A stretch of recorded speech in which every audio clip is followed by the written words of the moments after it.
Assalamualaikum warahmatullahi wabarakatuh. Sebelum memulai materi kali ini, marilah kita berdoa terlebih dahulu. Semoga kita mendapatkan ilmu yang manfaat. Berdoa mulai. Berdoa selesai. Untuk materi dasar desain grafis kali ini, kita akan membahas 8 macam unsur tata letak desain grafis. Apa saja 8 macam unsur tata letak desain grafis itu? Yang pertama adalah garis, yang kedua bidang, yang ketiga ilustrasi, yang keempat tipografi, yang kelima warna, yang keenam value atau gelap terang, yang ketujuh tekstur, dan yang kedelapan adalah ruang atau space. Marilah kita pelajari satu demi satu macam-macam unsur tata letak desain grafis tersebut. Marilah kita ikuti materi kali ini. Tetap semangat meski dalam kondisi pandemi. Konsentrasi, fokus, mudah-mudahan diberikan sehat semuanya. Semoga materi kali ini dapat dipahami dengan baik. Marilah kita ikuti materi kali ini. Untuk mata pelajaran dasar desain grafis kali ini, kita akan membahas tentang 8 unsur tata letak dalam desain grafis.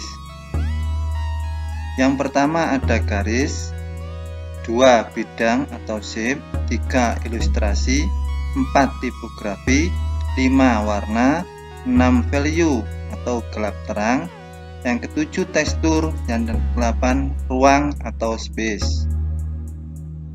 Untuk yang pertama kita akan membahas tentang garis. Menurut leksikon grafika, garis adalah benda 2 dimensi tipis memanjang, atau bisa juga diartikan dengan rangkaian yang tersusun dari titik-titik yang menyambung, memiliki sifat memanjang dan memiliki arah.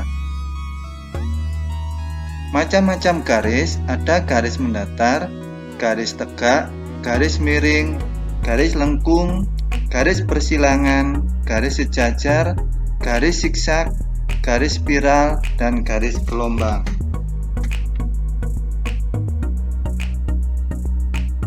Garis juga memiliki fungsi.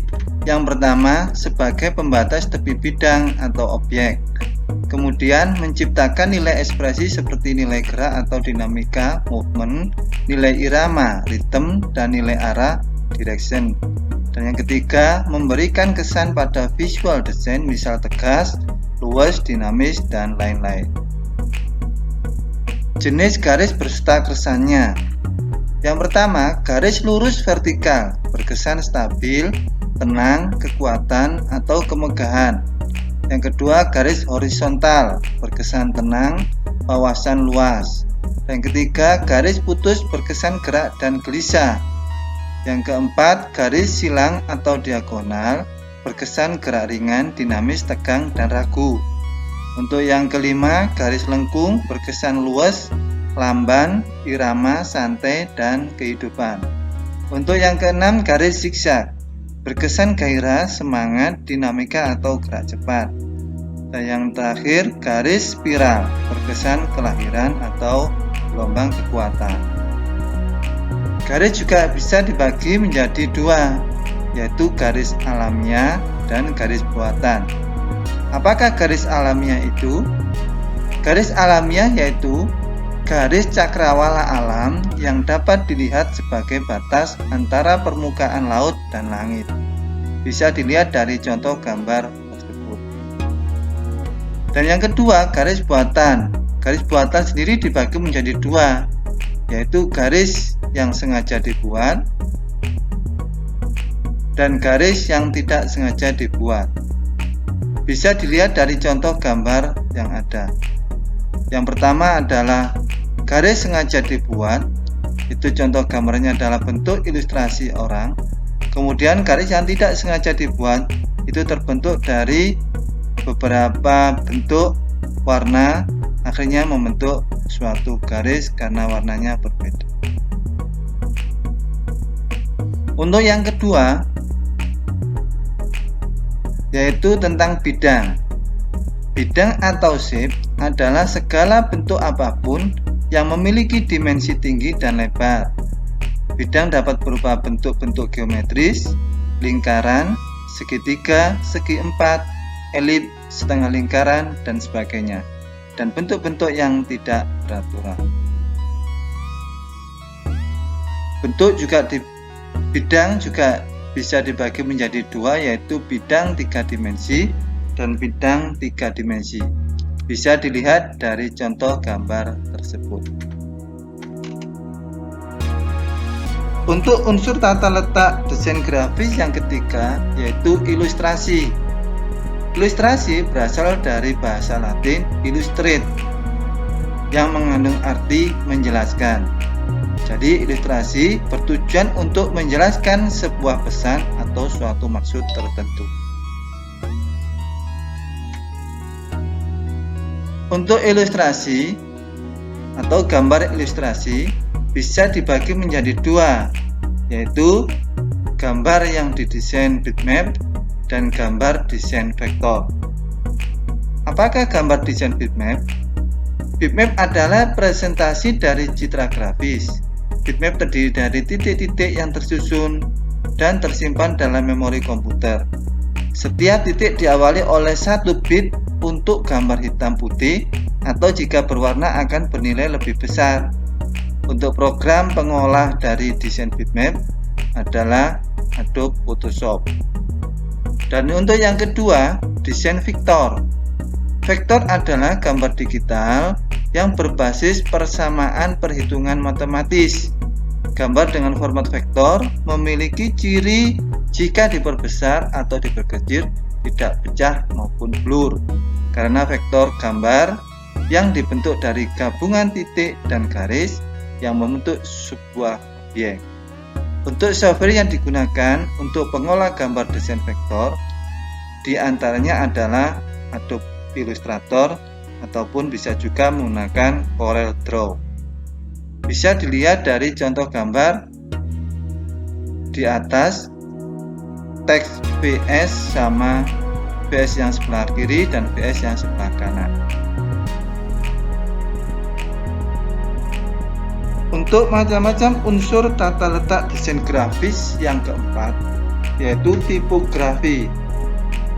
Tipografi atau tata huruf adalah suatu kesenian dan teknik memilih serta menata huruf dengan pengaturan penyebarannya pada ruang yang tersedia untuk menciptakan kesan tertentu.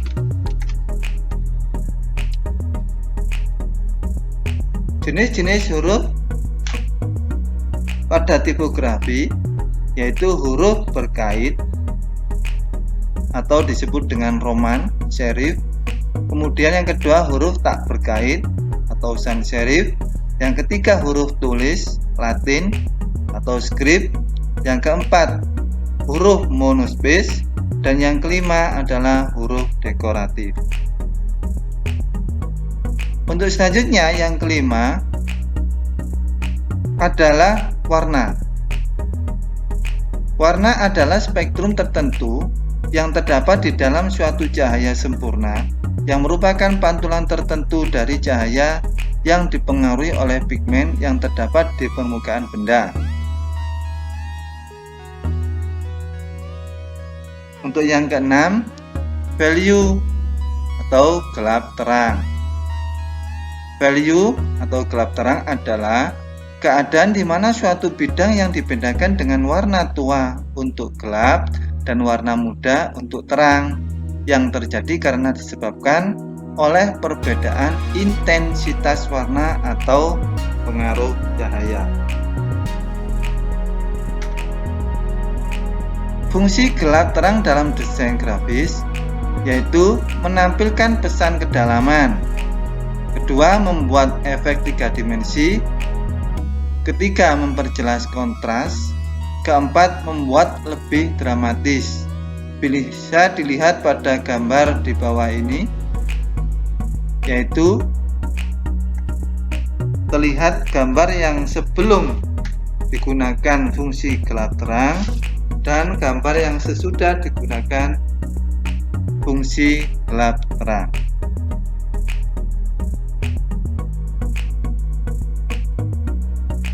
Untuk yang ketujuh adalah tekstur. Tekstur merupakan sifat permukaan sebuah benda.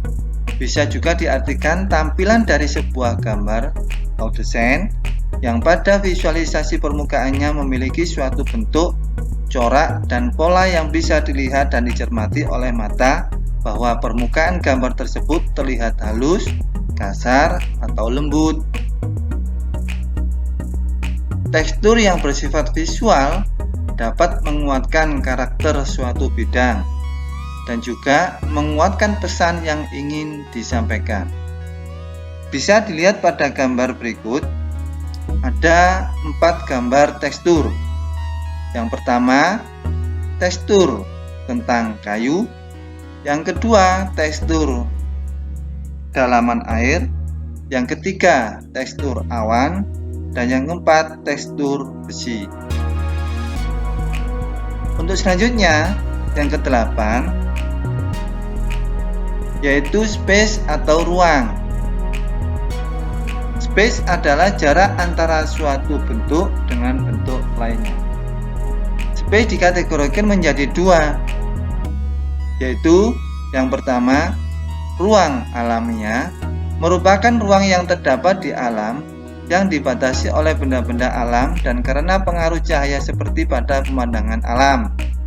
Dan yang kedua, ruang buatan, yaitu ruang yang diciptakan dengan buatan.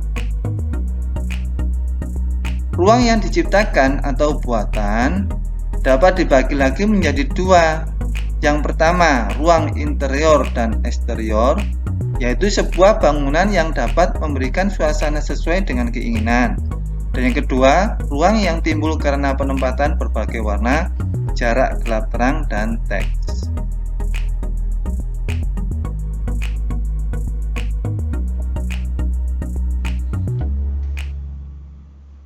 Demikianlah materi dasar desain grafis kali ini tentang 8 unsur tata letak desain grafis. Semoga bermanfaat dan dipahami. Sampai bertemu pada pertemuan berikutnya. Saya akhiri, Assalamualaikum warahmatullahi wabarakatuh.